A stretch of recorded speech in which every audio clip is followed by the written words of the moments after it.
to react in the way that you have. And, you know, Malcolm, you know, this week we saw members of Congress, a co-equal branch of government, literally behaving as if they were the defense counsel for Donald Trump, right, attacking the FBI, accusing them of almost being criminals.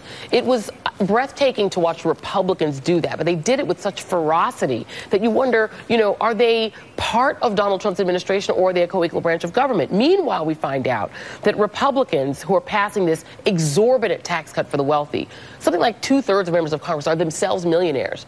It's almost as if Donald Trump and Republicans are creating their own oligarchy where they're personally being enriched by the tax cuts, personally being enriched by the policy of the administration, and then they turn around and 100% back the leader. You know, it's funny you should mention that. I'm writing a whole book about this. And, you know, initially when I wrote Plot to Hack America, I thought Donald Trump is an accidental autocrat. This is a guy who is doing things for his own self-worth, his own valuation of his family's stock. He is not doing it to benefit the United States, but he's not doing it with great malice. He's doing it because he only understands money. Now I think he's an autocrat of animosity, where it is done out of hatred of his enemies. And I really do believe some of the things that he's doing now, he thinks that he understands the levers of power. He thinks that he's being surrounded by people who will be obsequious to him and will execute his will. His problem is democracy. Democracy is eating him alive right now. And when he butts up against that, this is very interesting. He goes to the Vladimir Putin playbook.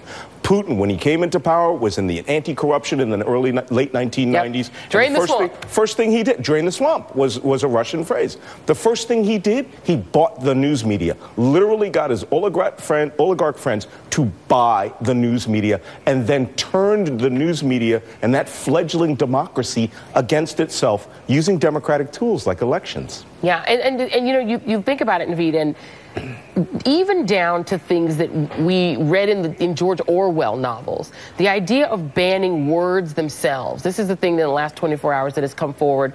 We thought it was just at the CDC, but it turns out multiple agencies, including Health and Human Services, were told they are not allowed. This is a piece from I think this is in the Washington Post. The Trump administration has informed multiple divisions within the Department of Health and Human Services that they should avoid using certain words or phrases in official documents being drafted for next year's budget. The second HHS agency received similar guidance to avoid using the word entitlement, diversity, and vulnerable, according to an official who took part in a briefing. So the CDC and other agencies are being told they may not use certain words, and also that they must only refer to the Affordable Care Act as Obamacare, because Donald Trump hates Barack Obama, clearly, in Obamacare. These are the 7 words, the 7 banned words: vulnerable, entitlement, diversity, transgender, fetus, evidence-based, and science-based. The words that must not be spoken by members of the Trump government. It's crazy. I mean, look, Joy, he's gone after the federal government. He's